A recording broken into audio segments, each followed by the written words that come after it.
The morning they buried Robert Whitfield, the sky over Harlan, Iowa, held the particular gray of November that doesn't promise snow but doesn't promise anything else either. It was the kind of sky that had watched 1,000 funerals in this county, the kind that didn't flinch at grief or ceremony, that simply pressed down on the fields and the bare elm trees and the gravel roads with the same indifferent weight it pressed on everything else. The corn had been out for 3 weeks. The fields on either side of Route 44 were stripped to stubble brown and frostbitten, running flat to the horizon in every direction the way Iowa fields always do, as though the land itself had no interest in hiding what it was. Eleanor Whitfield sat in the second pew of First Lutheran with the folded flag in her lap and did not cry during the service. She had done her crying in private in the kitchen at 4 in the morning with the lights off and the coffee going, in the way of a woman who had learned over 43 years of marriage that certain things belong to the hours before dawn and not to the daylight hours where other people could see them. The pastor spoke about faithfulness and hard work and the rewards of a life lived close to the earth. He was not wrong about any of it. He also hadn't known Bob Whitfield well enough to know that Bob would have found the whole ceremony excessive, that he would have preferred something shorter and plainer, and that he would have spent the reception afterward standing near the door, calculating how many hours of daylight were left. She knew this about him.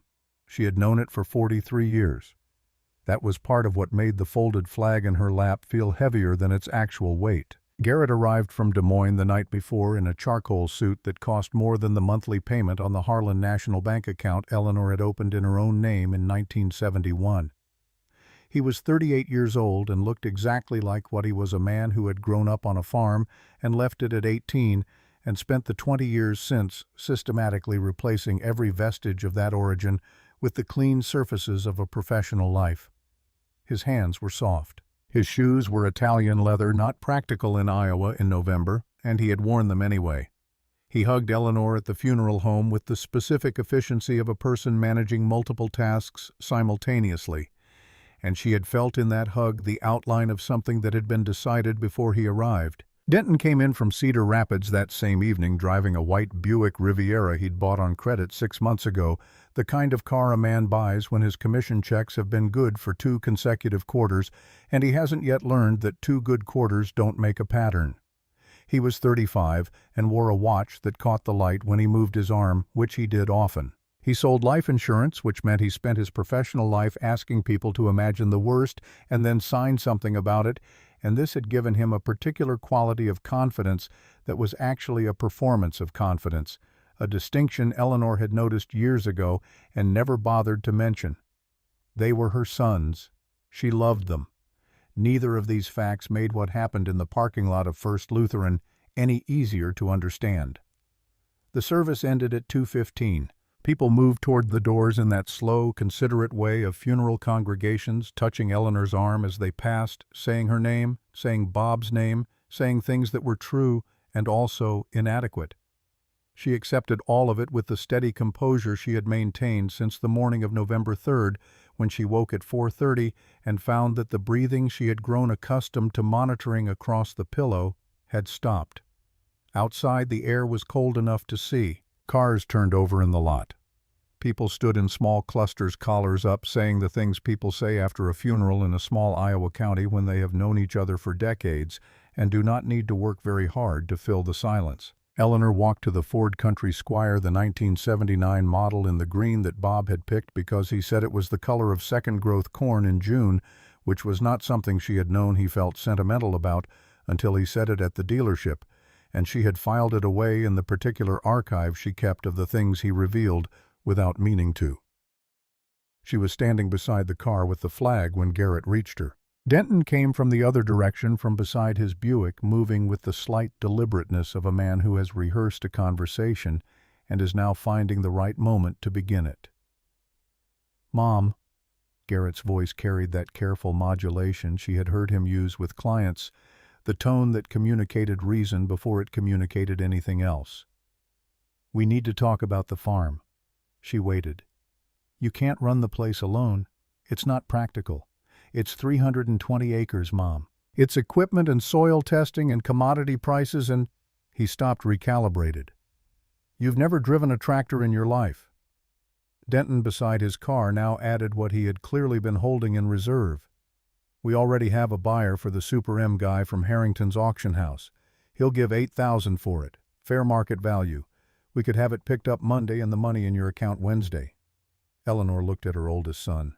She looked at the younger one. She looked at the flag in her hands, at the sharp corners of it, at the white stars against the blue field. 20 minutes. Bob Whitfield was 20 minutes in the ground. The fresh dirt was still on the gravedigger's boots somewhere in this parking lot, and her sons were talking about Monday.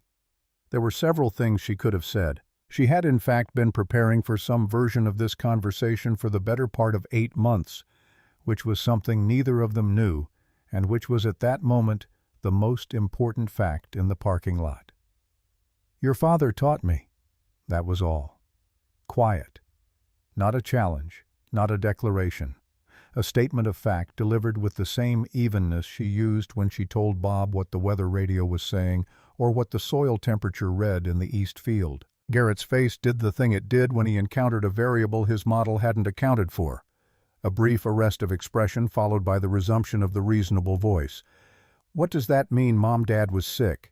He couldn't have—" She opened the car door. She set the flag carefully on the passenger seat, smoothing one edge that had shifted. She got in and closed the door. Not hard, just the ordinary sound of a car door closing. The sound that ends conversations. Through the windshield she saw Denton look at Garrett. She saw Garrett look back. She put the country squire in reverse and pulled out of the space and drove toward the community center where people were gathering for the reception, where there would be coffee and bars and covered dishes and the particular kind of noise that fills rooms after funerals, because silence is harder than food. She did not look in the rearview mirror. What Eleanor knew that her sons did not know what she had known since the last week of March, when Bob Whitfield came home from Omaha Methodist Hospital and sat down at the kitchen table with a grid notebook and a cup of coffee, and the particular expression of a man who has just been handed a problem he intends to solve, was that their father had spent the final 8 months of his life teaching her everything he knew. He had been 58 years old in March of 1983. He had been farming since he came back from the Army in 1954, though his service had been stateside, a fact he considered fortunate and never discussed further. He had broken this land himself, first with equipment borrowed from his father's operation 20 miles north, then with his own. He had paid off the last note on the 320 acres in 1978, and the morning that happened he had sat at the same kitchen table and drunk a glass of bourbon, which Eleanor had noted because it was the only time she ever saw him drink whiskey before noon. He was not a sentimental man. He was a man who thought in columns and outcomes. The farm existed in his mind primarily as a set of decisions with consequences that compounded over time, the way interest compounds in either direction, depending on whether you owe it or own it. When Dr. Hendricks in Omaha told him pancreatic cancer stage 3, the realistic probability of 6 to 9 months. Bob Whitfield drove home, ate the lunch Eleanor had left in the refrigerator, and picked up his grid notebook. She had been in the garden pulling the last of the season's parsnips when he came to the back door and told her. She stood there with dirt on her hands, and he told her plainly the way he told her everything, and she set down her basket and they went inside. The notebook was already on the table. "I need to teach you how to farm," he said. She thought she had heard him wrong. She said, "What?" "I'm dying. The doctor gave me 6 to 9 months. You'll be alone. The boys won't come back. They've made their lives." He turned the notebook so she could see the 2 columns he had drawn.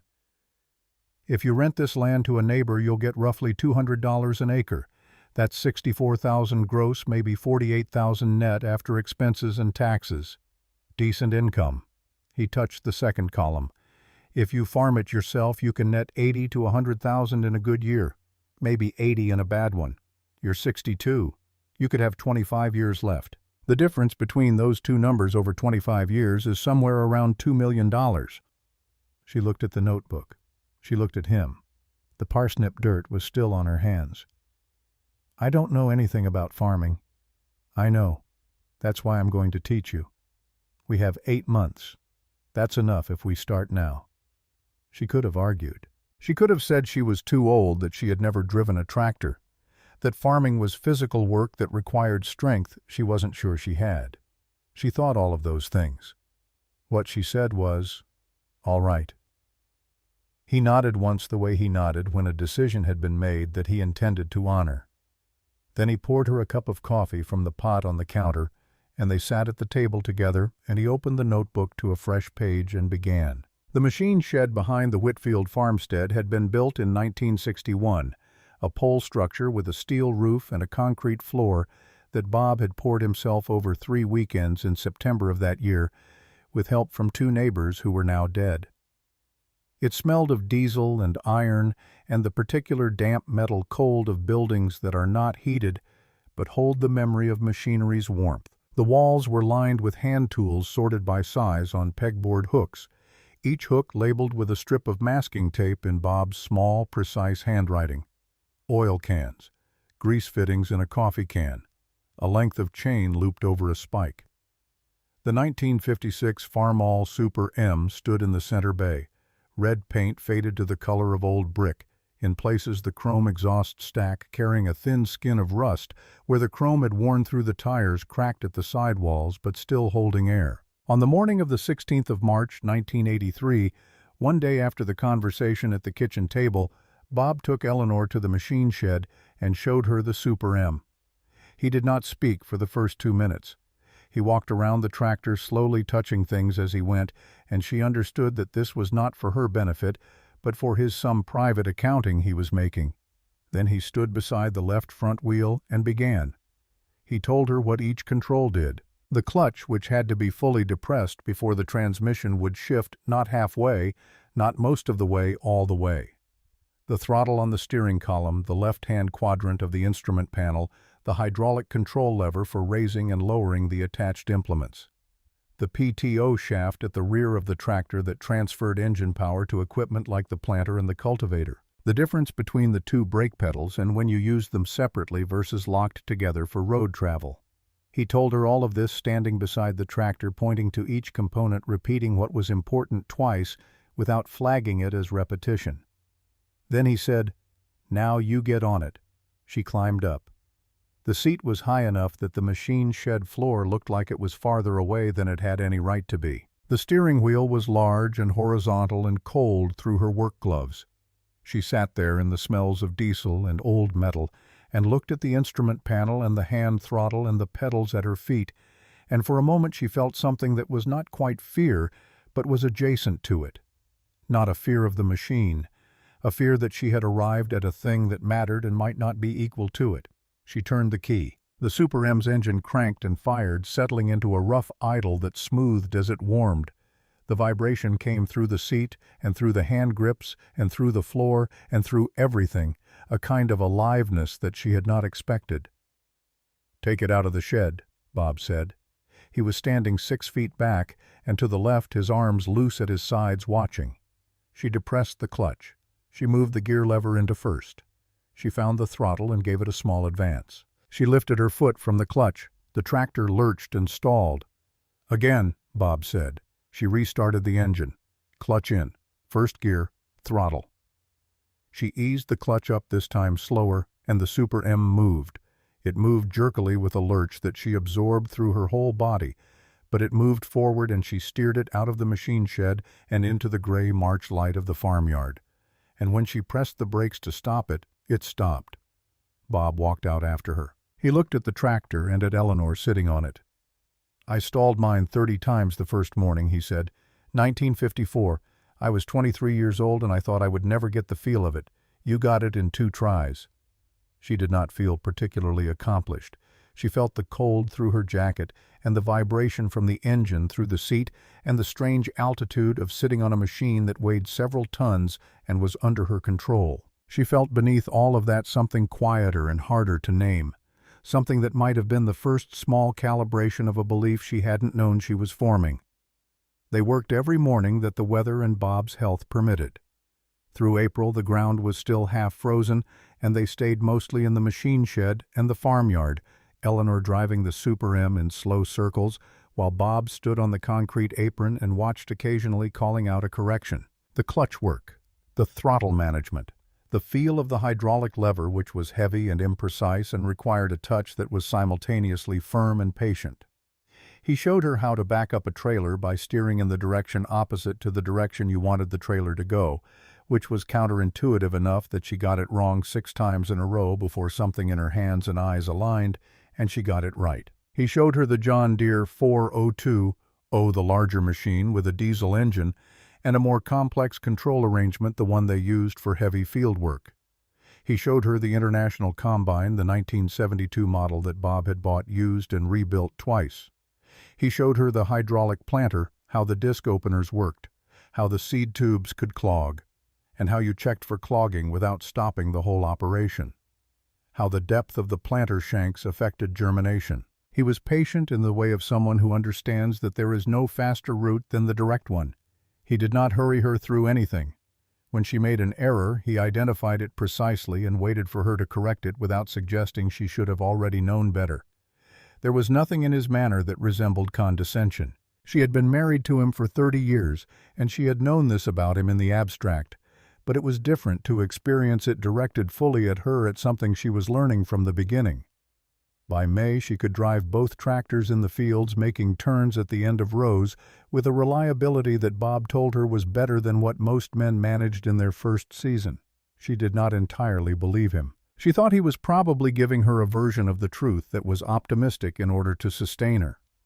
Years later, she understood that he was simply accurate. In June, he was still on his feet, but not all day.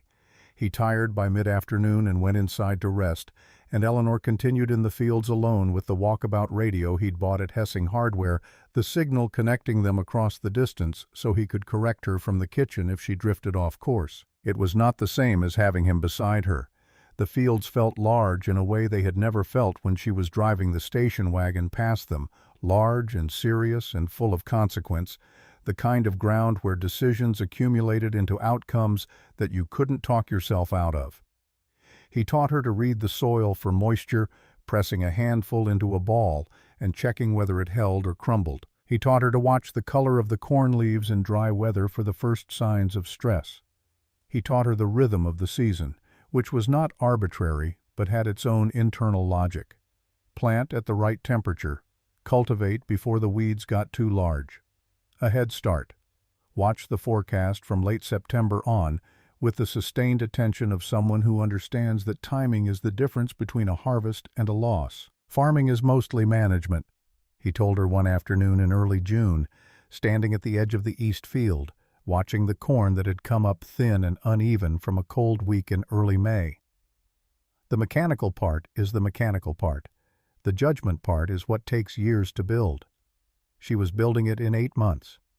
In July, he stopped going to the fields. He had lost weight steadily since March, and by July it was visible in his face, which had a hollowed quality she tried not to look at directly, though she noted it every morning with a precision she couldn't turn off. He sat at the kitchen table with the grid notebook and the radio, and directed her by voice and by the annotated notes he'd been accumulating since March in the notebook's margins, specific to each field, to each piece of equipment, to the particular qualities of this land that he'd been reading for 30 years and was now trying to translate into something she could use after he was gone. In August, he found the toolbox. She was in the south field when she came back to the machine shed to replace a worn grease fitting. The afternoon light was coming flat and golden through the shed's west-facing door, and Bob was sitting at the workbench with his back to her, writing in a compact, careful hand on a piece of grid paper. She saw the red toolbox open in front of him. He folded the paper into an envelope, pressed the flap, and set it inside the toolbox beneath the socket set and the open-end wrenches. He lowered the lid. "What are you doing?" she asked. "Writing some things down." He didn't elaborate.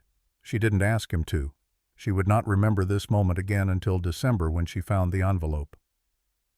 Bob Whitfield died on the morning of November 3, 1983. He died in their bed, which was where he had wanted to die, and Eleanor was with him, and it was not peaceful exactly, but it was quiet, and when it was over she sat with him for 20 minutes before she called anyone because she wanted those 20 minutes, and she took them. The funeral was 3 days later. First Lutheran, the pastor she had known for 16 years. Garrett came from Des Moines in his charcoal suit. Denton came from Cedar Rapids in his white Buick. They stood at the graveside in the November cold with the posture of men who had come a long way and expected to leave again soon. She did not blame them for this. They had their lives. Bob had understood that. She had understood it longer. What she had not understood until the parking lot was how completely her sons had settled into a particular image of her, an image formed somewhere in the previous decade and calcified into certainty, the image of a woman who cooked meals and drove a station wagon and attended church and was not at her core, someone who did anything that could be described as consequential. The image was not hostile. It was simply limited, the way most images are limited, formed from the available evidence and never revisited. In the parking lot, she gave them the first piece of evidence they had not expected. She did not give them the rest. That was not how she operated. The rest of it they would have to learn the same way everyone learns true things over time, through events by the slow accumulation of what actually happened. She drove to the reception. She accepted the food and the condolences and the careful kindnesses of people who had known her and Bob for decades. She stood beside the coffee urn for 2 hours and thanked everyone for coming. She drove home in the dark and put the flag on the shelf above the fireplace where Bob used to set his hat. Then she went to bed. In December, 3 weeks after the funeral, she was in the machine shed checking the antifreeze level on the Super M before the cold came in hard. She opened the red toolbox to find the torque wrench for the radiator cap fitting, and beneath the socket set and the open-end wrenches, her fingers found the envelope. She knew Bob's handwriting before she saw it clearly. She held the envelope under the work light, the bare bulb swinging slightly in the draft from the shed door. Her name on the front. Eleanor.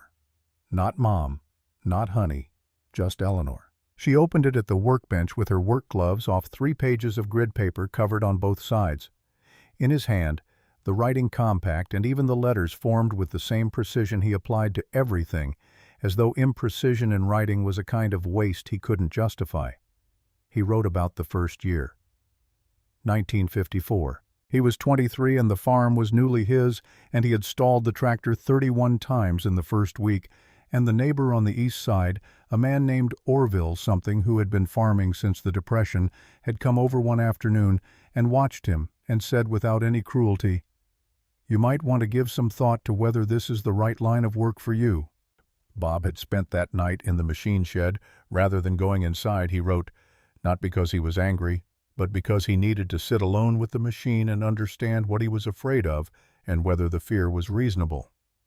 He wrote about the years when they had very little. The middle years of the 1960s, when commodity prices were soft and the equipment was old, and he had to choose between fixing the hydraulics on the 4020 and making the property tax payment on time, and chose the tax payment and fixed the hydraulics himself over the following winter in pieces as money came available. He wrote about the winter Eleanor had been sick, and he had managed the farm alone, the children small, the house too quiet, and how the fields had been the thing that kept him from turning inward entirely, because the fields required him to be present and specific and useful. He wrote, "I know you can do this because I've watched you for 30 years. You don't give up when things get hard. You just keep going, and that's all farming really is. That's all it's ever been. People make it complicated, but the center of it is simple. You show up every day and you do what needs doing. I've never seen you not do that." He wrote about the boys. He was fair about it. He said they weren't wrong exactly, that they were working from what they knew, and what they knew about her was incomplete. He said she should not hold it against them that they'd made her into something smaller in their minds than what she was, because most people did that to the people they loved. It was a failure of imagination rather than of affection. But he said she should not let them be right about it, because they weren't right about it. The last line read, "The land will take care of you if you take care of it. I know that because it's taken care of me my whole life, and I've taken care of it back. Now it's yours. Take care of it." She stood at the workbench in the machine shed in the December cold for several minutes after she finished reading. The wind moved against the metal roof. The fluorescent work light hummed. Somewhere outside, a loose piece of tin was tapping against something in the irregular rhythm of the wind. She folded the letter carefully along its original creases and put it back in the envelope. She put the envelope at the bottom of the toolbox under the socket set and the open-end wrenches. She closed the lid. She found the torque wrench in the second drawer. She checked the radiator cap fitting. She checked the antifreeze level. She went over the rest of the pre-winter checklist Bob had written in the back of the grid notebook, the one that lived on the shelf above the workbench, and she completed every item on the list. Then she went inside and ate dinner alone at the kitchen table where they had sat together 8 months ago, and Bob had drawn the 2 columns in his notebook and told her she had 25 years and $2 million of difference between 2 choices, and she had said, "All right." The fields were frozen out there. They wouldn't be frozen forever. Come April, the ground would soften, and the soil temperature would start its climb toward the 50 degrees that corn needed, and she would need to be ready when it got there.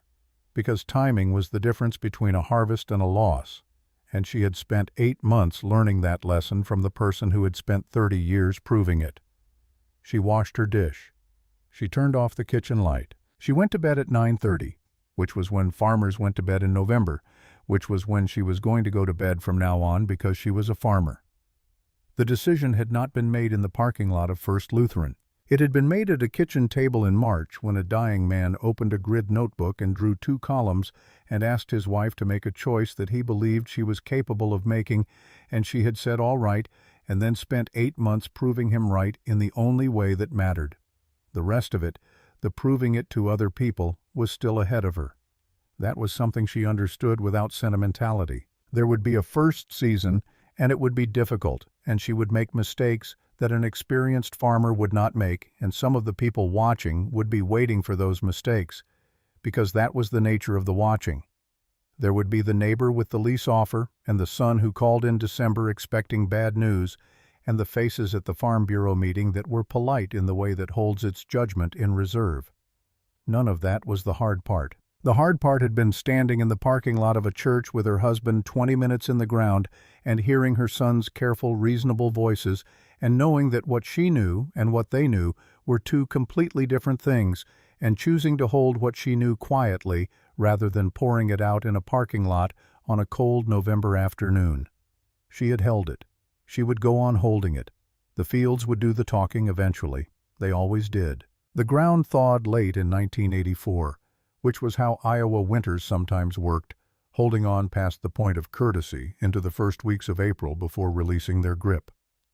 Eleanor had been ready since the middle of March. She had checked the soil temperature in the east field every morning with the thermometer Bob had bought at the co-op in 1979, pushing it into the ground to a depth of 2 inches beside the drainage tile where the earth warmed first, and she had written the reading in the grid notebook each day with the date and the time. When the reading held above 50 degrees for 4 consecutive mornings on the 23rd of April, she hitched the planter to the Super M before 6 in the morning while the farmyard was still dark and the stars were still visible above the machine shed roof, and she began. The east field first. 80 acres of ground that Bob's notes described as the best draining on the property, the place to start in a wet spring, the place to finish in a dry one. She had read those notes until she knew them not just as information, but as instinct, the way you know the layout of a room you've slept in for years. She lined the front wheel up with the row of volunteer corn still visible from last season's planting, set her eyes on the grain elevator tower 11 miles north as a reference point, the way Bob had taught her, and drove the first row of the 1984 crop. The row was almost straight, not perfectly straight. There was a drift of perhaps 18 inches over the length of the field visible when she looked back from the headland, the kind of thing an experienced planter's eye catches immediately. She stopped. She got down from the Super M and walked back along the row, measuring the drift with her eye, understanding where she had let her attention shift from the distant reference point to the ground in front of the tractor, which was the mistake. When you watch what's immediately in front of you, you correct too often and too small, and the corrections compound into a curve. You have to trust the distance and hold to it, which was harder than it sounded, because the distance was abstract and the ground in front of you was immediate and concrete, and the human eye wants to work on what is close. She climbed back on the Super M and drove the second row. The drift was 8 inches.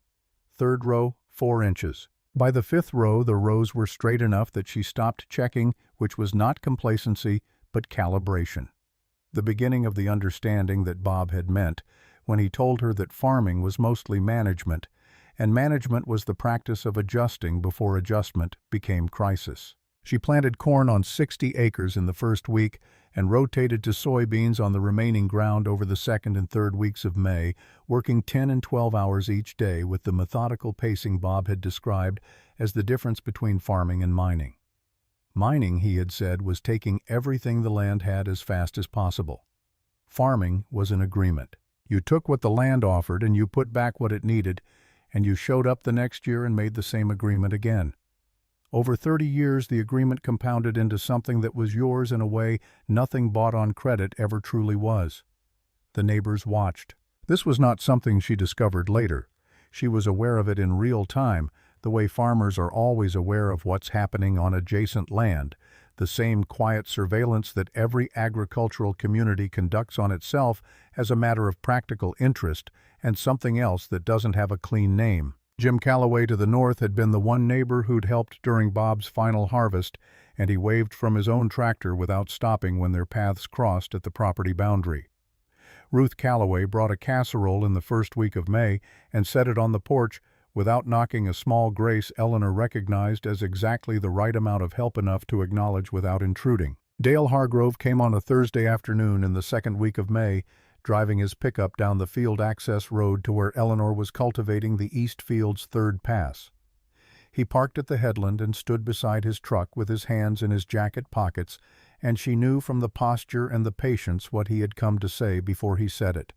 She finished the row, turned at the headland, and shut the Super M down. His offer was $180 an acre. Market rate was running $200 to $210 for ground of this quality in Shelby County that spring. She understood the discount as the price he expected her to accept for being a woman of 62 who had never farmed before the tax he was imposing on the image of her that he carried, and that she had not yet done anything to revise in his mind. He was not a cruel man. He would have said he was doing her a favor, and at some level he would have meant it, which was the complicated part. "Bless your heart, Eleanor, you've got enough on your plate." His voice carrying that particular Midwestern gentleness that functions as social anesthesia, something to make the diminishment go down easier. She thanked him for the offer and told him she would be in touch if her situation changed. She turned the Super M back on and drove the next row. He stood at his truck for a moment before getting in, and she did not look back to see when he left. Looking back was the other mistake, the one that cost more than crooked rows. By June, she had settled into the work in a way that was different from the learned performance of the spring. Something had begun to transfer from conscious effort into something more physical, more immediate, the way a language eventually stops requiring translation and starts arriving directly. She still made errors. She misjudged the moisture content of the soil on one of the heavy clay sections of the west field and ran the cultivator too early, smearing the soil structure rather than breaking it. And she caught the mistake on the third pass and stopped, and did not go back into that section for 3 days until it had dried adequately.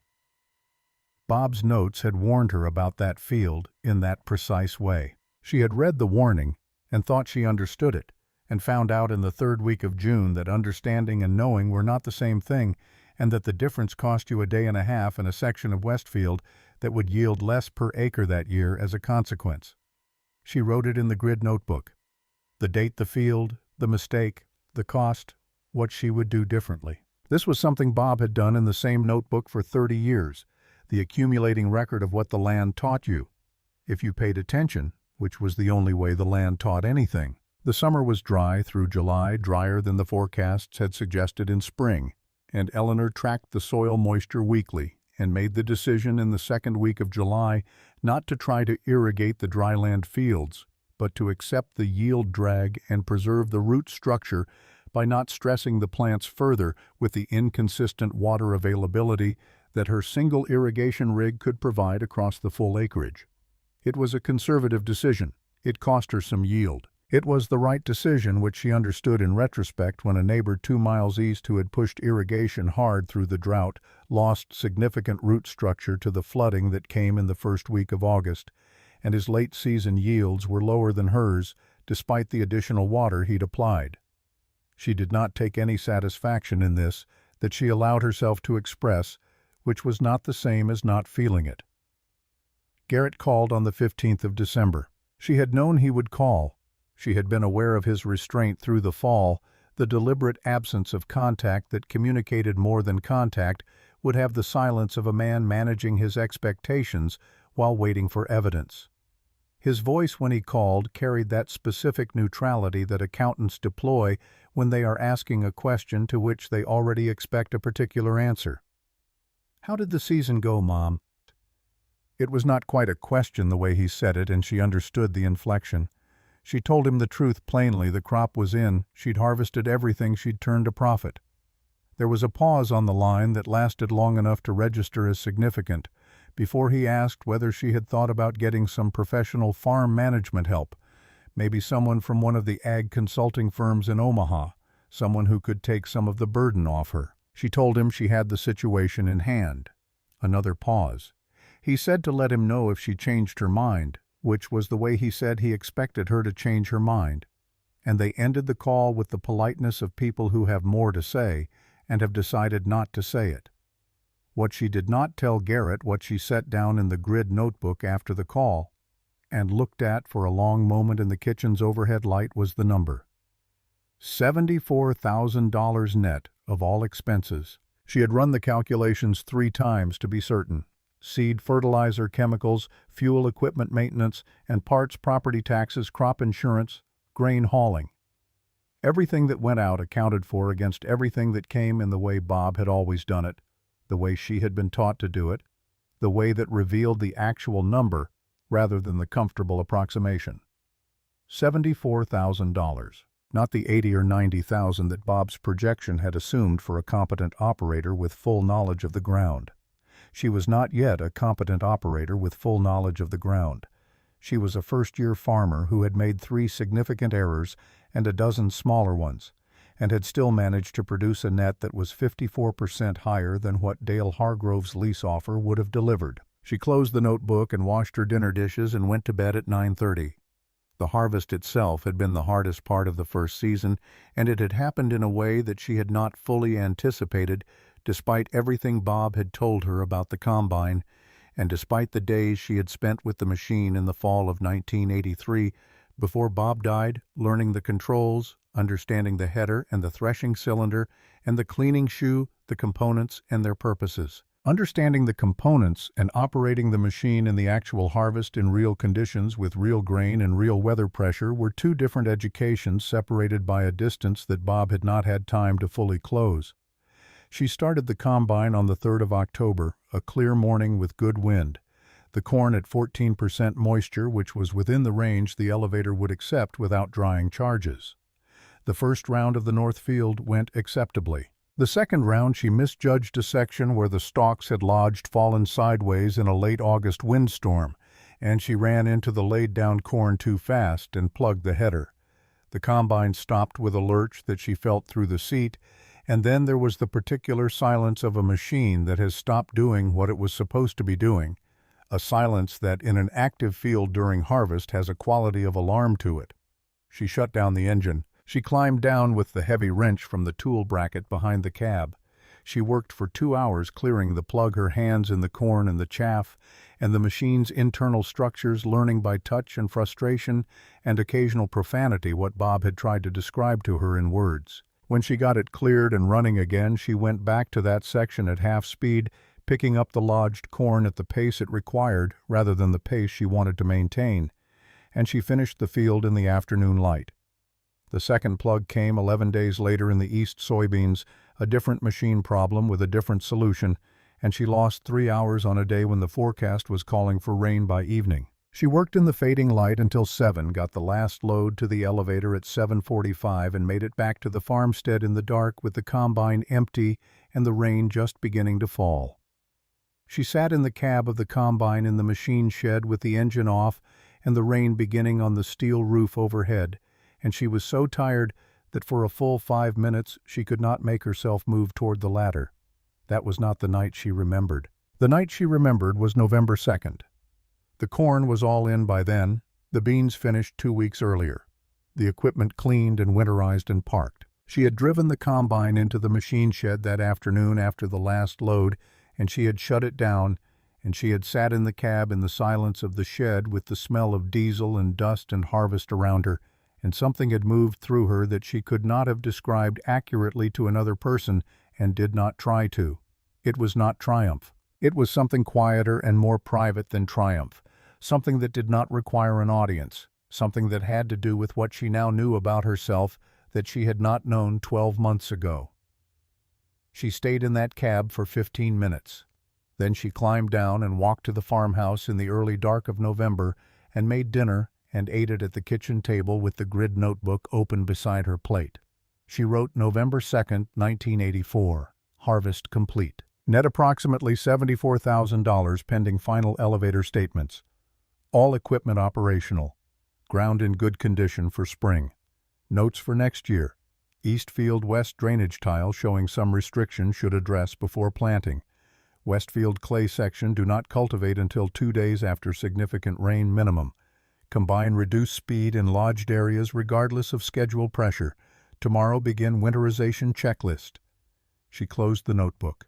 She washed her plate. She was 63 years old and she had just farmed 320 acres of Iowa ground alone for one complete season, and the number was $74,000, and the ground was in good condition for spring. She went to bed. The second year was different from the first, the way knowing a road is different from learning it. In 1985, she planted earlier by 4 days, catching a weather window that the previous year's experience had taught her to recognize, and the corn went in under better conditions, with a better soil temperature profile across the full acreage. She fixed the east field drainage tile in March, renting a tile plow from the co-op and running a new section of 4-inch perforated tile 70 yards to a working outlet, a job that Bob's notes had flagged as needed and that she had noted in her own notes from the previous season. The work took 3 days and cost $400 in materials, and she did most of it herself. She joined the Shelby County Farm Bureau in the spring of 1985, attending the monthly meetings at the Grange Hall in Harlan, where she was one of 3 women in the room and the only one who had come without a husband. The men were cordial in the guarded way of people assessing a new variable. A few of them knew her from the years when she'd attended with Bob and treated her with the comfortable warmth of established acquaintance. Most of the room simply watched, noting her presence and reserving judgment in the way that farming communities reserve judgment, waiting for the land to say what the person could not say for themselves. She learned things at those meetings that Bob's notes hadn't covered: commodity pricing trends and basis levels at different elevators in the county. The collective experience of the room about specific equipment problems and their solutions. The informal intelligence network about land that might come available and at what price, which was the kind of information that existed entirely outside of any formal listing system and was available only to people who showed up and kept showing up. She asked questions when she had them, stated what she knew when she had something to contribute, and said nothing when she didn't, which over the course of several meetings established a kind of credibility that arrived without her pursuing it. Net income in 1985 was $86,000. The drainage tile repair had accounted for a meaningful portion of the improvement. The east field yields were up 11% over the previous year's depressed numbers. She wrote the figure in the notebook with the date and closed the cover. In 1986, she made a decision about fertilizer application that Bob's notes had suggested and that she had deferred in the first 2 seasons due to the capital requirement. She had the capital now. She applied it, and the yield response confirmed what the notes had projected: $15 of input for every $43 of additional revenue, a ratio that compounded in a direction she intended to exploit as long as it held. $89,000 net. Approaching the lower end of what Bob had projected for a competent operator, which she was becoming. By 1987, she knew the land in the way that Bob had described, knowing it not as abstract acreage with characteristics, but as specific particular ground with specific particular qualities that she could predict and work with rather than just accommodate. The low corner of the south field that collected water in wet years and produced beautifully in dry ones. The stretch along the western property line where the soil ran lighter and shallower over a clay pan and responded better to soybeans than to corn in rotation. The headland on the north field that had a buried rock formation close enough to the surface that you could feel it through the tractor seat on the downstroke of the cultivator's shanks. She knew these things not from notes, but from 3 seasons of her own attention accumulated into the particular intelligence of a person who has been a student of one specific subject for long enough that the subject has started teaching them things the textbooks don't contain. 91,000 net in 1987. She saved most of it. She had been saving most of what the farm produced since the first season. She lived on what Bob's Army pension and Social Security provided, which was modest but sufficient for a woman whose expenses were the farm's expenses and the house's utilities and groceries and nothing else of consequence. She drove the country squire. She had her hair done every 6 weeks at the same salon in Harlan where she'd gone for 20 years. She replaced clothing when it wore out and not before. The farm's income went into the Harlan National Bank account in amounts that accumulated like the drainage tile repair had accumulated steadily, invisibly, without announcement. She did not tell Garrett or Denton the specific numbers. When Garrett called twice a year in December and in May, she told him the season had gone well or adequately, or that she was managing. He had stopped pressing for the lease option. What he had substituted was a quarterly inquiry, delivered with the practiced casualness of an accountant who is monitoring a position he can't directly control about whether she had considered working with a financial advisor about the estate planning implications of running an agricultural operation at her age without a succession plan. She told him each time that she had the situation in hand. She believed he suspected she was running the operation at a modest loss and declining to admit it, and she let him believe this because the alternative was a conversation she had not invited and did not intend to initiate. In September of 1988, a woman named Patricia Godwin from the Des Moines Register called the farmhouse on a Tuesday afternoon. She was writing a series on women in Iowa agriculture profiles of women who were running farm operations independently, and someone at the Shelby County Extension Office had mentioned Eleanor's name. Eleanor almost said no. She sat with the phone for 10 seconds after Patricia Godwin stated her purpose, and in those 10 seconds she thought about what Bob would have said, which was probably nothing useful because Bob had believed that private things should stay private, and that newspapers were mostly interested in the dramatic version of events rather than the true one. What she thought then was the true version is also dramatic. That is not the newspaper's fault. She agreed to an interview. Patricia Godwin drove out from Des Moines on a Thursday, arrived at 9 in the morning in a compact car that clearly belonged to a person who had not grown up around farm roads, and spent 4 hours at the kitchen table, and then another 2 hours walking the fields with Eleanor, while Eleanor explained what she was looking at when she looked at a field and why. The reporter was competent and genuinely curious, which Eleanor found she could distinguish from performed curiosity, and she answered questions directly and without embellishment. The article appeared September 14th, page 1 of the business section. The headline read, "Widow 67 proves sons wrong, 5 years farming Iowa land alone." There was a photograph that Patricia Godwin's photographer had taken on a second visit Eleanor on the Super M in the east field, the machine running, and the afternoon light coming at an angle that made the faded red paint look almost vivid. In the photograph, she was not looking at the camera. She was looking at the field ahead of her. The phone began ringing at 8 in the morning on the day the article appeared and rang intermittently through the next 3 days. Neighbors and acquaintances and a few people she'd never heard of who had read the piece and wanted to tell her something about it. She accepted the calls briefly and thanked people for their interest and went back to work. She did not see the phone calls as validation. Validation had arrived at 7:45 on the night of November 2, 1984, when she'd driven the combine into the machine shed with the last load of the season and sat alone in the cab for 15 minutes. What the phone calls were was noise around something that had already been settled. Garrett called on the evening of September 16th. He did not call to congratulate her. His voice had the quality of a man who has been blindsided by information he feels he should have been consulted about a professional offense layered over what was probably something more personal and less articulable. "Did you have to mention us specifically, Mom? Did you have to tell a reporter about the parking lot?" She told him the reporter had asked what had motivated her to start farming alone. She had answered the question honestly. The parking lot had been part of the honest answer. "You made it sound like we were trying to take something from you." His voice was controlled with the effort that control requires. She considered this. She had thought about Bob's letter in the toolbox, the line about how most people make the people they love into something smaller in their minds than what they are, a failure of imagination rather than affection. She thought about that now because Garrett was doing the same thing he'd been doing in the parking lot 5 years ago, still working from the image of her that had been formed before the evidence existed to revise it, still not quite able to integrate what had actually happened with what he had expected to happen. "You weren't trying to take anything," she told him. "You were trying to help. You were wrong about what I needed, but the intent was right." The reporter understood that. "If you read it again, you'll find that in the piece." She paused. "You might also find that the piece is mostly about the farm. It's not mostly about you." He was quiet for a moment. Then he said he supposed he understood.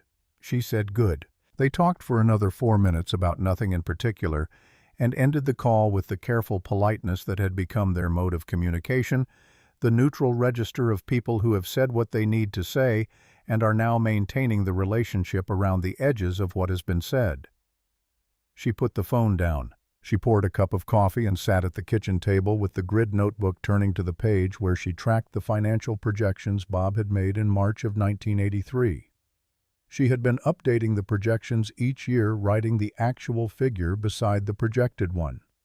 The actuals were running close to the mid-range of his projections, now closer than they had been in the early years. She was 67 years old, and she had been farming for 5 seasons, and the land understood her the way she was beginning to understand it, which was a kind of reciprocity she had not anticipated when she had said all right at the kitchen table in March. In the summer of 1991, she hired summer help for the first time. She had managed without extra hands until then through careful pacing and the kind of physical discipline that she had developed in the first years, and that was now simply the way she moved through a working day. But the operation had grown incrementally in its demands as she had pushed the machinery harder and added the small improvements and modifications that compounded over time, and there were peak periods in late summer and harvest when an extra pair of hands meant the difference between finishing the day's work and leaving something undone.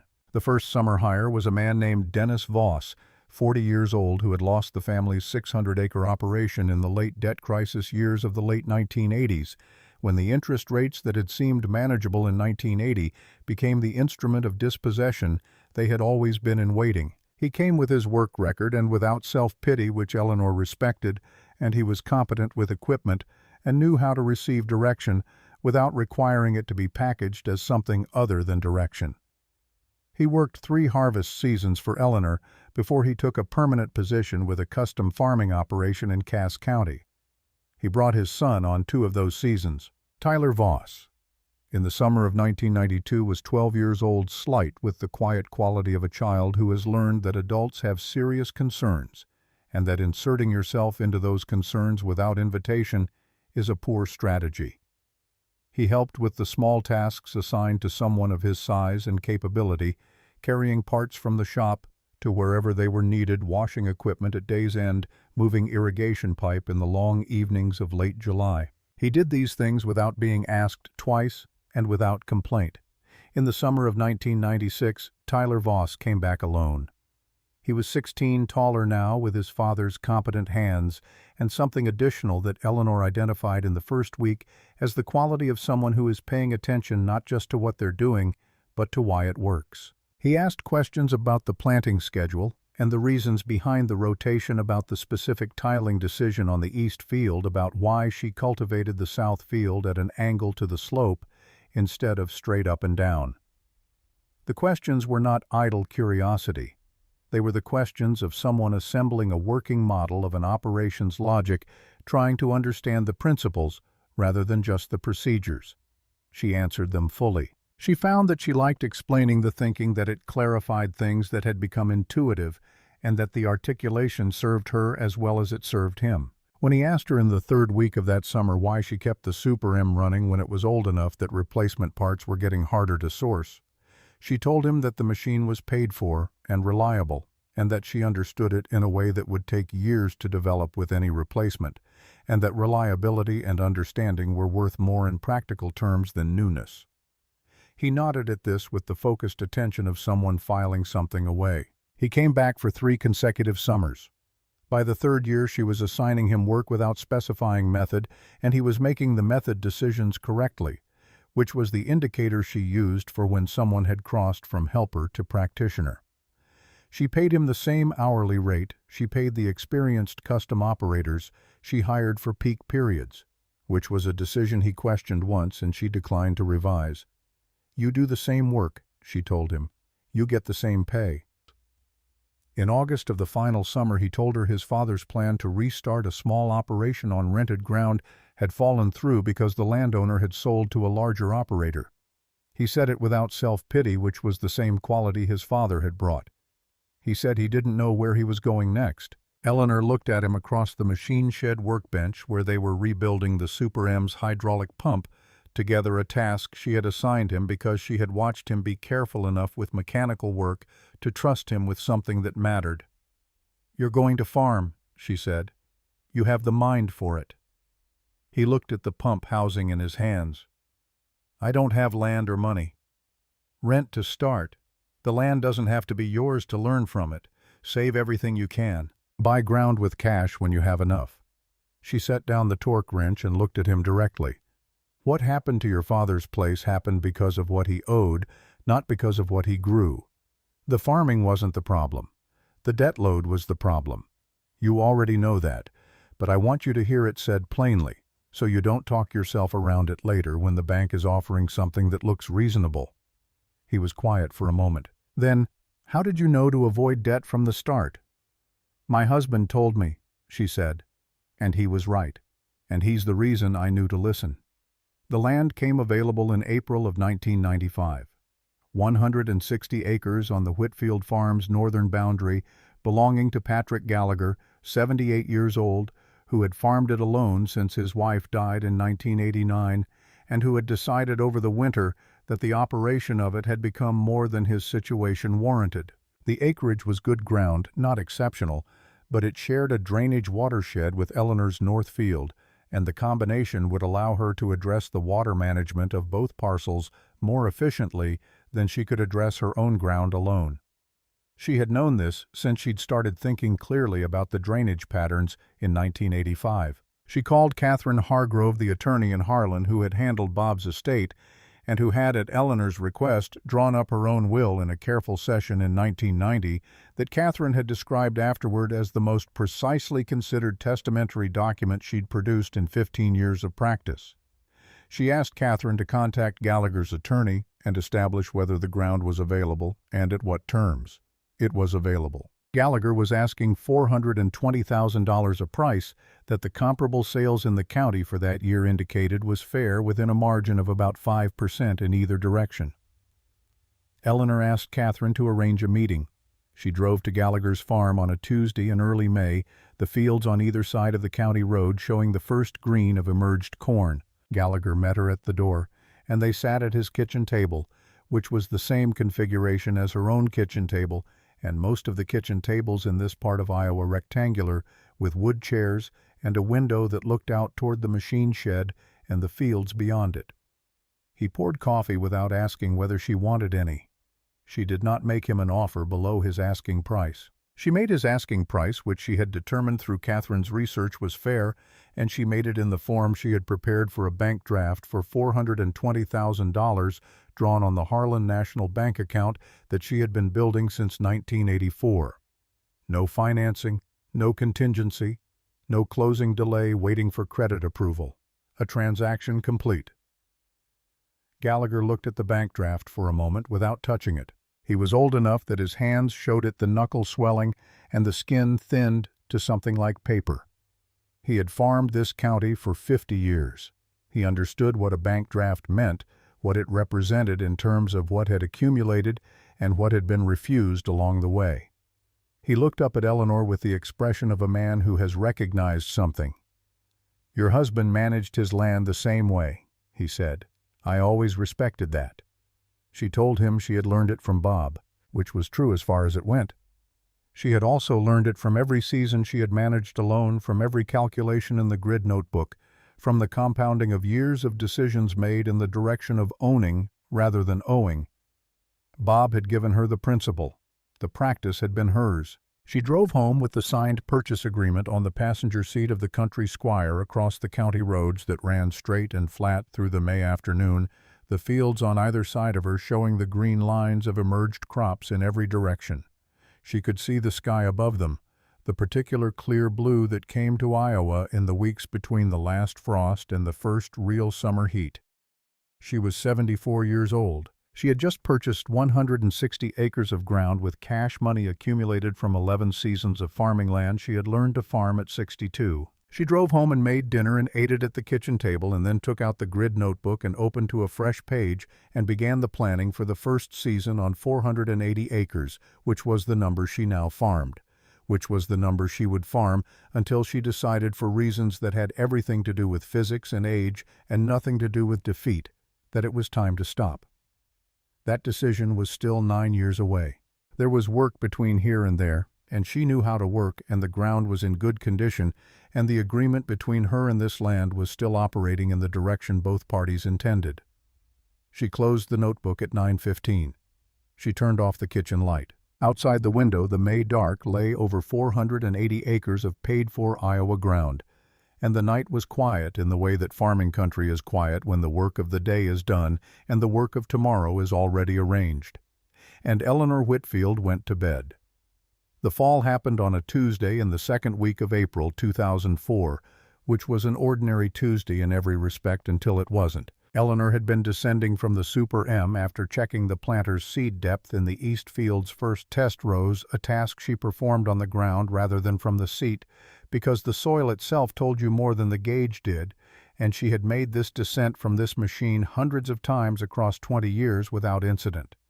The step was the same step. The handhold was the same handhold. What was different was the angle of her right foot when it met the ground, a small miscalculation of a kind that her body at 83 made more often than her body at 63 had made the reflexes not slower exactly, but with a different margin of error, a narrower corridor between what you intended and what happened. She went down hard on her right side. The soil was soft with the spring thaw, which absorbed some of the impact, and she did not lose consciousness, and she lay there in the east field for 20 minutes, assessing herself before she was confident enough in the assessment to attempt standing. Right ankle twisted, right hip impacted, but not, she was reasonably certain, broken. Both hands scraped where she had put them out instinctively. She lay in the field and looked up at the April sky, which was the same color it had always been, pale blue with the thin high clouds that meant the weather system moving through was not going to bring meaningful moisture. And she thought about several things simultaneously in the way the mind works when it has been given a kind of sudden clarity by proximity to something that might have been much worse. She got herself up. It took longer than she would have liked, involved more undignified positioning than she was comfortable with, even in a field where no one could see her, and produced a level of pain in the right ankle that she classified as significant but manageable, the kind that aspirin and ice and 2 days of modified activity could address without medical intervention. She limped to the pickup at the field's edge and drove to the house and sat at the kitchen table with a bag of frozen peas on the ankle and took stock. The ankle healed. In 10 days she was back to full mobility, and the planting proceeded on schedule. And by June the ankle was effectively a memory.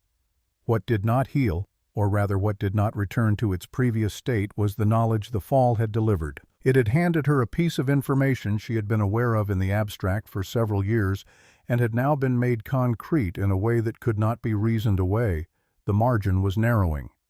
The physical corridor between managing this operation and not managing it was not the same corridor it had been in 1984 or 1990 or even 1998. She was 83 years old. She had been farming alone for 21 years. The ground did not know this. The ground had no opinion about her age. But the ground required a person who could descend from a machine without going down, and she had gone down, and the next time the consequences might not be limited to a twisted ankle and a bruised hip and 20 minutes alone in a field with the April sky overhead. She finished the 2004 season. She had committed to it in her mind before the ankle was fully healed, committed in the way she committed to things, which was completely and without revision. The crop went in on schedule. The summer was warm and reasonably wet, and the yields tracked well through August. She hired 2 extra hands for harvest, which she had done in varying configurations for the previous several years, as the peak period physical demands had required redistribution, and the corn and soybeans came out of the ground in good order through October and into the first week of November. She made the last deliver to the elevator on November 8th. She drove the combine into the machine shed and shut it down for what she already knew was the last time, though she did not mark the moment with ceremony. She ran through the winterization checklist in the grid notebook. She closed the shed doors. In December, she called Catherine Hargrove and told her she intended to sell the farm and equipment in the spring. Catherine did not express surprise. Eleanor had updated her will twice in the preceding 5 years, and the conversations around those updates had included enough discussion of Eleanor's long-term thinking that Catherine understood this decision as the conclusion of a deliberation rather than an impulse. They discussed the listing approach and the timeline and the question of equipment, whether to sell it with the land or separately.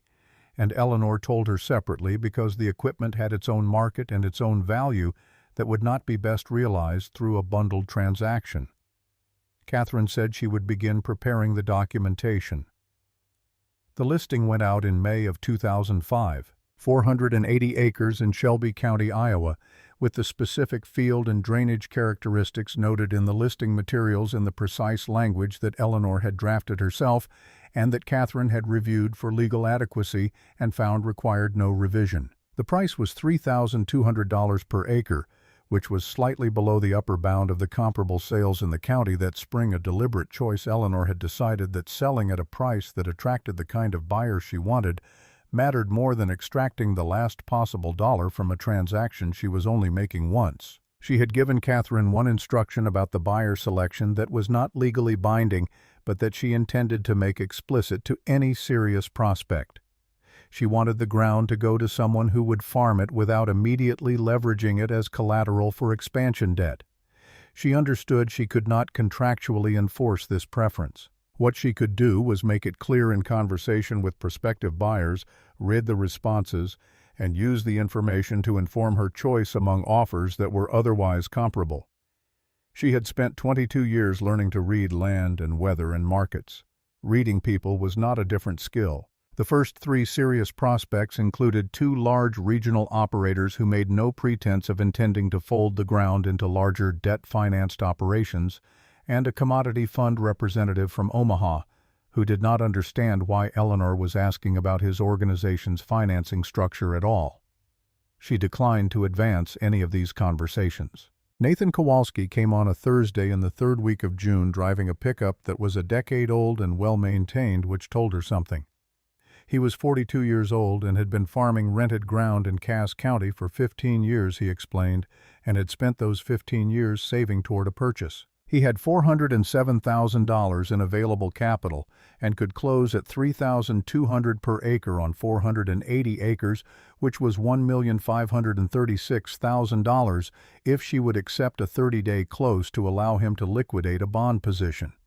She told him she would accept the 30-day close. He looked around the kitchen with the focused attention of a man who is trying to understand something that the surfaces of a place can tell you if you know how to read them.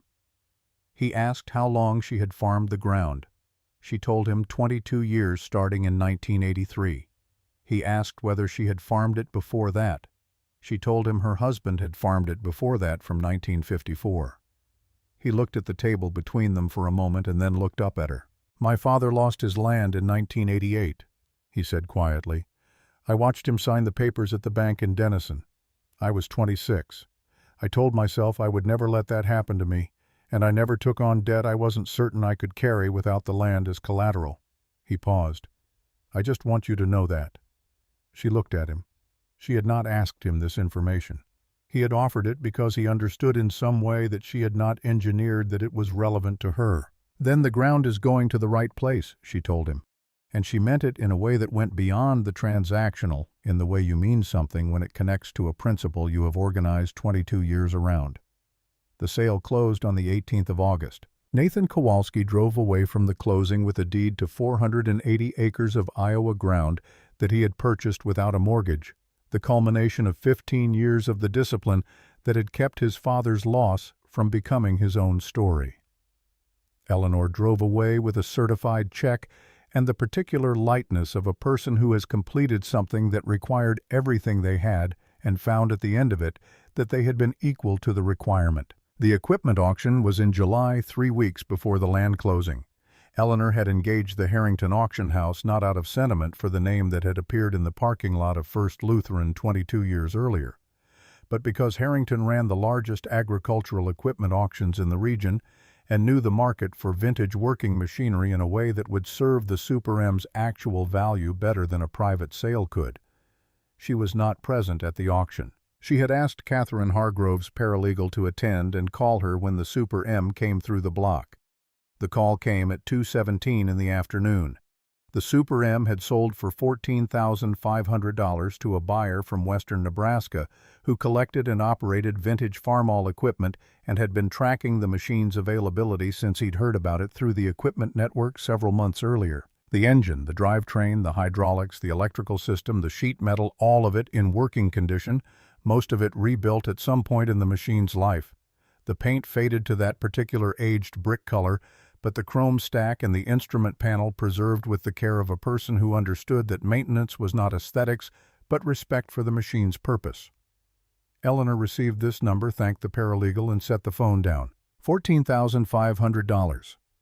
The number Garrett had arranged from the Harrington buyer in the parking lot of First Lutheran had been $8,000. That buyer had understood the machine's age, and not its condition, had valued what he could see, and not what had been done inside it across 30 years of careful management.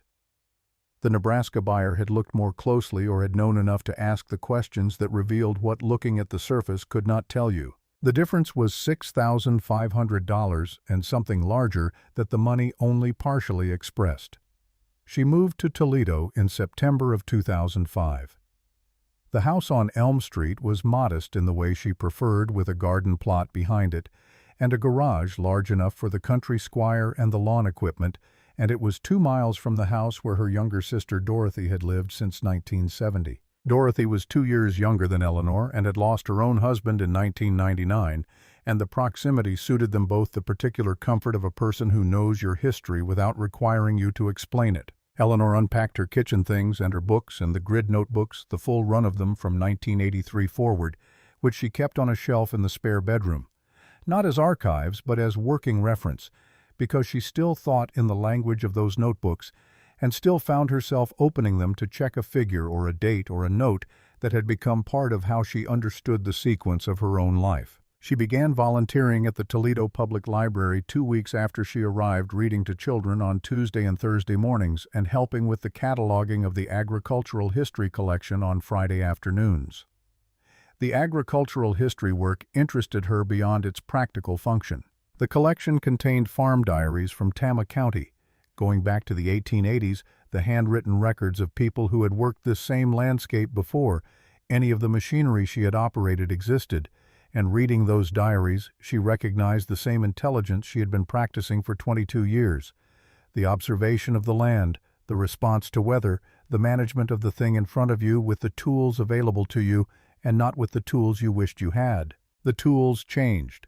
The practice did not change.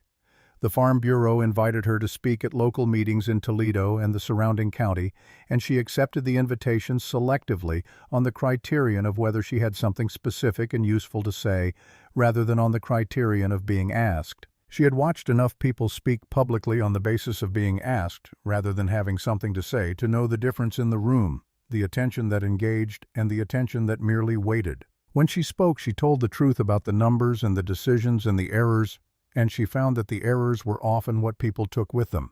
The specific mistakes of the 1984 West Field and the 1992 drainage calculation, and the half-dozen other places where she had gotten it wrong and corrected it, because errors honestly described were more instructive than successes which could be attributed to talent or luck, and therefore did not transfer. The invitation from Iowa State came in the summer of 2010. A conference on women in American agriculture held at the Skeman Building in Ames, 400 attendees from across the state and beyond, academics and extension agents and working farmers and students in the agricultural programs. The organizer was a professor named Diane Feldman, who had read the 1988 Des Moines Register article in her own research, and had tracked Eleanor's subsequent history through the Extension Office records and the land transaction databases, and a conversation with Catherine Hargrove, who had provided Eleanor's contact information with Eleanor's prior consent. Eleanor had told Catherine the previous year that if anyone from an educational institution asked to speak with her about the farm, she was willing to be contacted. She drove to Ames herself, declining the offer of a ride because she had been driving herself places for 89 years and did not intend to stop. She wore the blue wool blazer she had bought in 2001 for Dorothy's son's wedding, which was the most formal garment she owned, and she arrived at the Skaman building 45 minutes before her scheduled time, which was how she arrived at things that mattered. She stood at the podium in front of 400 people with nothing in her hands. She had written notes, and then set them aside because when she wrote the notes, she realized that everything she was going to say she already knew, that the notes were a performance of preparation rather than preparation itself. She looked at the room for a moment before she began, long enough to let the silence settle, long enough for the room to settle with it. She told them about the parking lot of First Lutheran in November of 1983. She told them about the grid notebook and the 2 columns and the man at the kitchen table who had done the arithmetic on her behalf, not out of sentiment, but out of practical love, the kind that calculates rather than just feels. She told them about the first row that curved and the second row that was straighter, and the year she learned the difference between understanding a drainage problem and knowing it. She told them about $74,000 in the first year and what the number had meant and what it had not meant. She told them about the Westfield clay section and what she had gotten wrong there, and how she had known she was wrong and what she had done about it. She told them about buying 160 acres with a bank draft at the age of 74, and what Patrick Gallagher's face had looked like when he understood what the bank draft represented. She told them, "My husband taught me the principle. I had to learn what the principle felt like to practice. Those are 2 completely different things, and the second one takes longer than anyone tells you, and it is the only one that counts." She told them about the fall in the East Field in April 2004, the 20 minutes on the ground, the April sky, what she had thought about lying there. She told them what she had decided and why. She told them that stopping when the evidence indicated you should stop was not a different skill from any of the other management skills she had developed. It was the same skill applied to a harder subject. She said near the end, "Most people do not know what they are capable of until something requires them to find out. I found out because the situation required it. That is not modesty. That is just the accurate description of how it happened. The question is not whether you are capable. The question is whether the situation that will require you to find out will come when you are ready or when you are not, and whether you will have done enough preparation in advance to be useful when it arrives." The room stood, all 400 of them rising in the way of people who have heard something that connected to something they needed to hear, and the sound of it filled the Skaman building in Ames and went on for longer than applause usually goes on when it is merely polite. Eleanor stood at the podium and received it without performance, without the gestures of false modesty or theatrical gratitude, just standing there in the blue blazer while the room did what the room needed to do. Dorothy died in February of 2014, a stroke in the night, quick and without suffering, in the way that the people who loved her needed to believe it had been. Eleanor drove to the hospital in Toledo and sat with Dorothy's children through the morning, and then drove home and sat in the kitchen of the Elm Street house alone.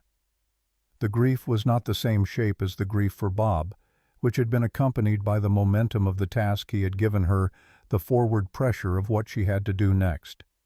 This grief had no such structure. Dorothy had been the person who knew Eleanor's history without requiring explanation, and that kind of relationship, once lost, cannot be replaced in the ordinary way of replacements, because what made it irreplaceable was the accumulated depth of shared experience that can only be built over decades and cannot be reconstructed. She sat in the kitchen for 2 hours. Then she went to the library for her Tuesday morning reading session because the children who came on Tuesday mornings had been told she would be there, and she did not break commitments to children who had been told she would be there. She was 93 years old in 2014. She was still driving. She was still volunteering at the library and the Historical Society.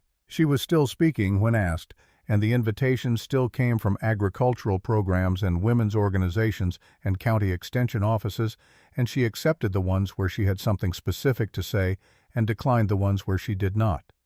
Her mind remained precisely itself. She tracked her finances in the grid notebook with the same methodical attention she had applied to the farm's records, and the numbers were clear, and the logic was clear, and the decisions she made from those numbers, and that logic were made in the same manner she had made decisions for the preceding 50 years, which was to say, with the information available and without sentiment applied to the information. She had revised her will twice since the original 1990 drafting, once in 2003 and once in 2006, the year after she sold the farm.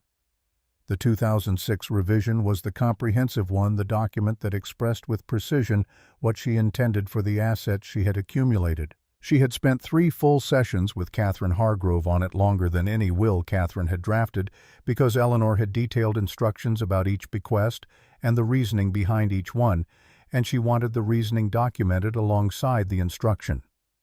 Catherine had told her afterward that the resulting file was the most thoroughly annotated estate planning document she had ever maintained in 30 years of practice. She had also, at the conclusion of the 2006 revision session, written 6 letters by hand on the plain white notepaper she used for correspondence, one for each person or entity named in the will.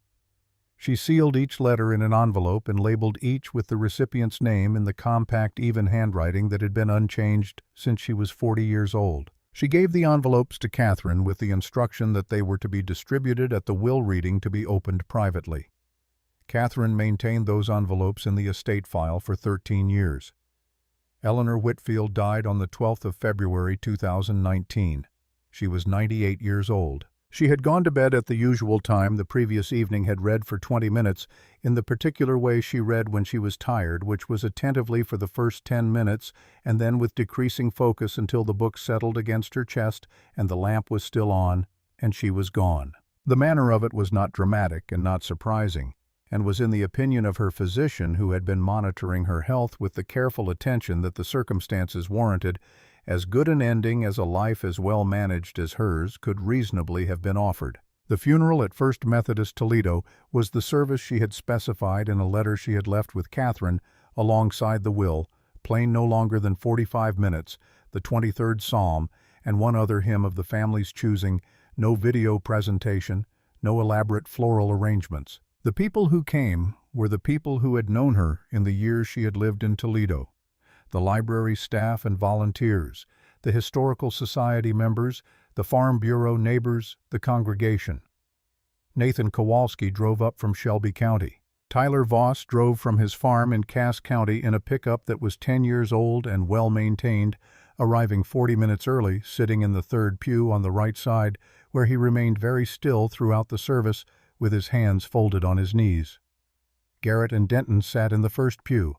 They were 64 and 61 years old. The years had redistributed them somewhat from the men who had stood in the First Lutheran parking lot 36 years earlier, had softened certain things, and sharpened others, had given them the specific gravity of men who have lived long enough that the certainties of their middle years have accumulated the complexity that comes with time.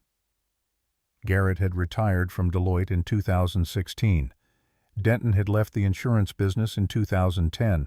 They had both, in the years since the Des Moines Register article, arrived at some accommodation with the person their mother had actually been, though the accommodation had taken longer for some of them than it might have taken for others. The will was read on the 2nd of March, a Sunday, in Catherine Hargrove's conference room in Des Moines. The room held 12 people: Eleanor's 2 sons and their spouses, Tyler Voss, Nathan Kowalski, 3 representatives of the organizations named in the will, and Catherine and her associate. Catherine read the document in the straightforward manner of a person who has practiced this particular kind of delivery and understands that it is best served by clarity and pace. The house on Elm Street in Toledo to be sold, and the proceeds directed to the Toledo Public Library's endowment fund. Personal effects distributed according to the attached list. Then the financial assets. Tyler Voss, $200,000. Nathan Kowalski, $50,000. 3 other individuals who had worked for Eleanor at various periods $25,000 each. Iowa State University Agricultural Education Program, $500,000. Harlan County, FFA. Chapter 2.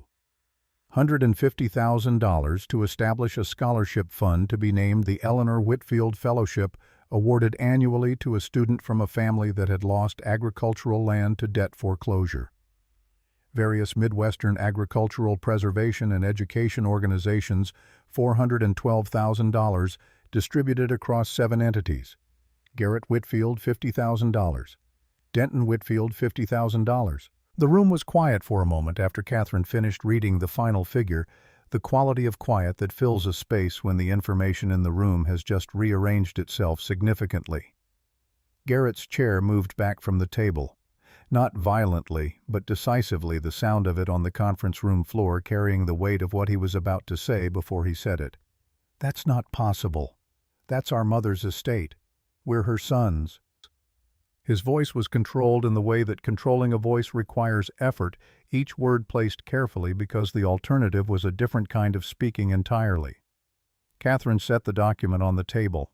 She had been waiting for this, had been prepared for it in the specific way that a person prepares for something they know is coming and that they intend to meet with complete steadiness. She told them without raising her own voice that Eleanor Whitfield had been of entirely sound mind at every documented point in the estate planning process. She told them that the file she maintained on Eleanor's behalf contained 13 years of meeting records, 42 pieces of correspondence, 4 physicians' certifications of cognitive capacity, 3 witnessed will signings, each with independent witnesses, and a full recording of the Iowa State University address from 2010, which she would make available to any court that wished to evaluate the mental acuity of the person who had delivered it without notes at the age of 89. She said all of this in the measured voice of someone who has already won the argument she is making and is simply describing the terrain. Denton spoke then from the other side of the table. She was influenced. That Tyler Voss was around her for years. He got to her. He got her to... He stopped. He was looking at Tyler Voss across the table as he said this, and what he saw in Tyler's face was not the expression he expected, which would have been some version of defensiveness or guilt or advantage pressed. What Tyler Voss's face showed was grief. Simply that. The face of a man who had lost someone who mattered to him and was now sitting in a room where that person's name was being deployed as an accusation. Denton stopped speaking. Nathan Kowalski, who had not been expected to speak, spoke quietly from the end of the table. "I bought her land in 2005. I met her once before the transaction and once at the closing. She was the sharpest person in any room she was in. She knew exactly what she was doing with every decision I saw her make. I can't speak to what she intended with this document, but I can speak to her capacity, and her capacity was complete." Garrett and Denton retained an attorney. The will contest was filed in probate court in Shelby County in April of 2019. The grounds were undue influence and diminished capacity. Catherine Hargrove filed the response with the full documentation of the estate file, including the Iowa State recording, which ran 22 minutes and which the court reviewed in its entirety. The physician's certifications covered Eleanor's cognitive status through November of 2018, 3 months before her death, and were consistent across 4 separate evaluations by 3 separate practitioners. The meeting records documented Eleanor's own language and reasoning as she had described it to Catherine across 13 years of estate planning conversations, language that was precise and detailed and demonstrably the product of a person thinking clearly about exactly what she was doing and why. The judge dismissed the contest in a ruling of 12 pages, the length indicating not complexity in the legal question, but the judge's intention to be thorough enough that the dismissal was not appealed. The will stood. Catherine notified Eleanor's estate account on the 23rd of September 2019, and the distributions were processed in October. Catherine had held the 6 envelopes for 13 years.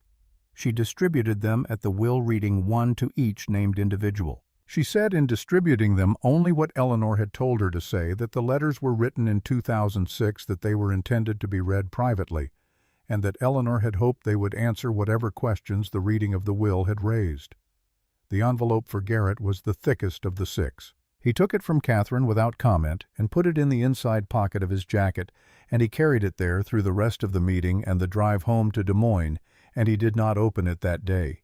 He opened it 3 weeks later on a Sunday morning in October at his kitchen table with a cup of coffee. Eleanor's handwriting. 8 pages. She had written him the same thing she had written to no one else in exactly this form, though the principle was one she had carried since the parking lot in 1983. That the image we make of the people we love is always incomplete, always formed from what we have seen and not from what we have not yet seen, and that the failure to revise an image in the presence of new evidence is not a moral failure but a failure of attention, and that failures of attention could be corrected if a person was willing to look. She told him she did not hold the parking lot against him. She told him she understood that he had been working from what he knew, and what he knew had not yet included her. She told him she hoped the preceding 36 years had added to what he knew, and that the adding had been worthwhile, even if it had been uncomfortable, because the uncomfortable things were usually the ones that mattered. She wrote, "I am not leaving you less than you expected because I value you less. I am leaving the money where I have left it because that is where it will do what money can do when it goes to the right places.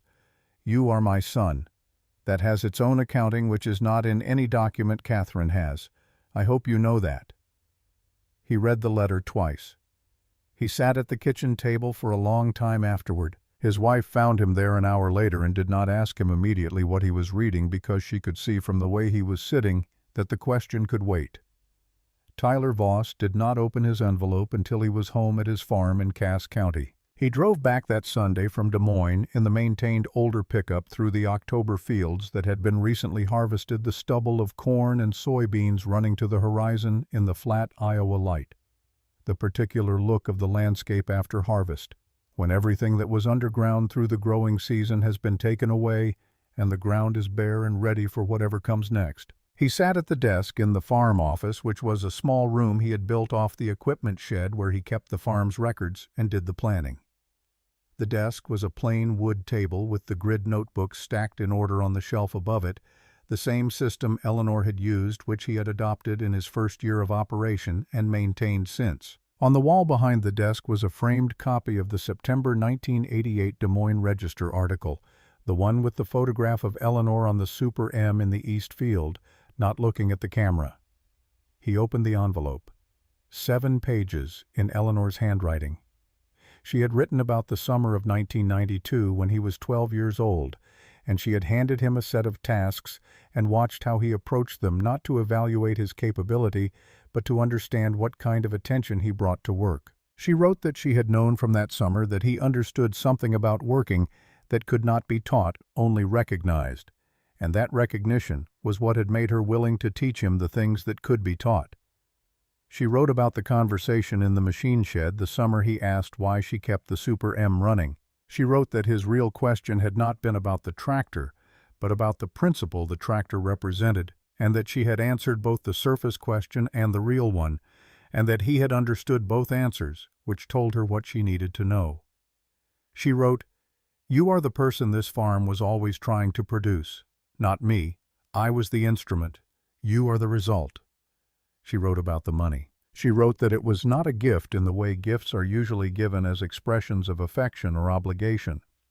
It was a transfer of capital to the person she had determined could use it in the way it had been accumulated carefully in the direction of owning rather than owing for the purpose of building something that would last beyond the person who built it. She wrote that she expected him to use it to buy ground, and that she expected him to buy the ground with this money as the equity and no debt supplementing it, and that if the available ground in his market required more than this amount, she expected him to wait until the amount was sufficient rather than borrowing the difference. He read the letter once and then set it down on the desk and looked at the photograph on the wall for a long time. Eleanor on the Super M, not looking at the camera, looking at the field ahead of her. The expression in the photograph was not triumph and not peace exactly. It was the expression of a person in the middle of work that she has chosen and understands and is equal to, which is a different thing from either triumph or peace, which is in fact the best thing a person's face can express if they are lucky enough to have arrived at work they have chosen and understand and are equal to. He folded the letter back into the envelope. He put the envelope in the top drawer of the desk. He opened the top grid notebook and turned to the current planning section and began reviewing the notes he'd made on the Dawson parcel. 160 acres that had come available in September on the county road 4 miles north ground he had been watching for 2 years, and that was now listed at an asking price he had been building toward through careful accumulation. With the $200,000 from Eleanor's estate added to what he had in the account he maintained for land purchase, he had enough to make the offer in cash. Not enough to negotiate from comfort, but enough to close without financing if the seller accepted the asking price or something close to it. He picked up the phone and called the listing agent. The offer was accepted the following Thursday. 160 acres in Cass County, Iowa, purchased with a bank draft drawn on the account Tyler Voss had been building since his first rented season in 2002, supplemented by the capital that Eleanor Whitfield had directed his way with the same precision she had applied to every other decision across 22 years of farming ground that hadn't been hers to farm until the day she decided it was. He drove out to the new ground the evening after the closing. Walking the field edges in the October light, reading the drainage patterns and the soil texture at the surface, and the way the light lay across the contour of the ground, which told you things about slope and water movement that the plat map could only approximate. He spent an hour there in the cooling evening before driving back. The total when he closed the Dawson sale was 640 acres in Cass County, Iowa. All of it owned without debt. All of it farmed in the manner that Eleanor had practiced and taught attentively, conservatively, with the land's long-term productivity understood as the primary obligation, and the current season's returns understood as the consequence of honoring that obligation consistently over time. He did not put a plaque on the new field. He did not put Eleanor's name on anything visible. He put her name in this grid notebook in the first entry for the Dawson parcel, where he noted the date of acquisition and the source of the capital, and one line from her letter that he intended to keep where he could find it when he needed to find it. The instrument and the result, the teaching and the learning, the thing that passes between people when one of them is paying the right kind of attention. In the Skeeman Building in Ames, the recording of the October 2010 address still existed in the university's archive, available to anyone who asked for it. In Toledo, the library that Eleanor had worked in for 14 years had named its agricultural history reading room. In her honor, a small brass plate on the door decided by the library board without fanfare. In Harlan, the FFA chapter had awarded the first Eleanor Whitfield Fellowship in the spring of 2020 to a 17-year-old girl from a family that had lost their land in the commodity price collapse of 2015, a girl who wrote in her application essay that she intended to farm debt-free because her mother had told her what debt had done to their family, and she was not going to let it do that twice. In a machine shed in western Nebraska, a 1956 Farmall Super M in faded red stood in the center bay. The man who had bought it at the Harrington auction in 2005 ran it every season, using it for tasks that the large modern machines could not perform as well. The small-scale cultivating and field work, where the old machine's maneuverability and light footprint were advantages. He did not know who had maintained it for the 22 years before he bought it. He did not know the parking lot or the grid notebook or the 2 columns or the woman who had learned to farm at 62 and farmed until 84.